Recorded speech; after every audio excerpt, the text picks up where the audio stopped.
Okay, rentvesting. Why would we do it, and what the hell is it?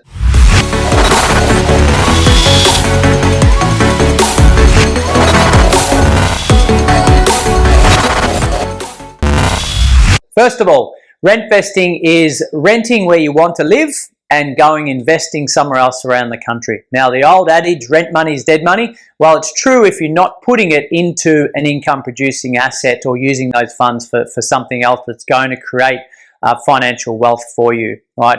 My advice to the young is stay at home, because the running costs of your life are very low, gives you the ability to continue to invest in the meantime and set yourself up for the next 30 or 40 years. But if you want to get out of home, rentvesting is definitely an option and should be put into the mix for you. So why would we go and rentvest? Well, first of all, we might not be able to afford to get into the suburb that we'd like to buy and live our life, right? So we can rent there instead. We can choose which house we want to live in there, and then go and invest around the country at an affordable rate with the deposits we've got, and also monitoring the markets for maximizing growth there. So plenty of flexibility there, but also we can get into markets potentially sooner than buying in our own area.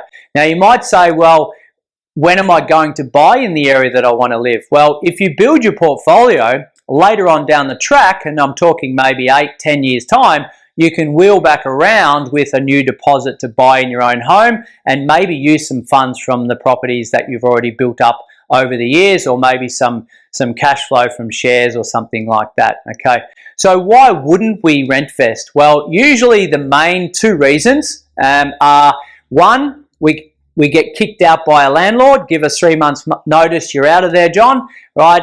That's a mindset thing. I think we can get ourselves around that by just understanding that that may happen sometime, right? But generally speaking, investors want you to stay in there as long as you can.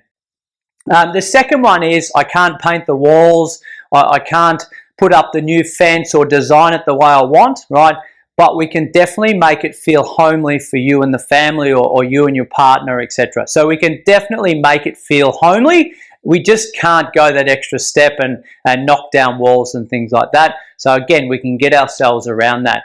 So the cash flow in our life should be enhanced by renting, because we haven't got council rates, we haven't got water rates, right? If we have got those things on our investment property, usually our tenant's covering most of those costs, okay?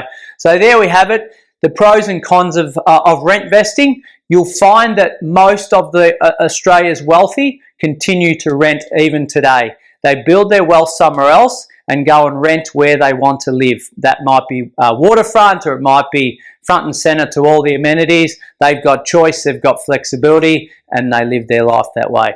Hope that helps. Talk soon.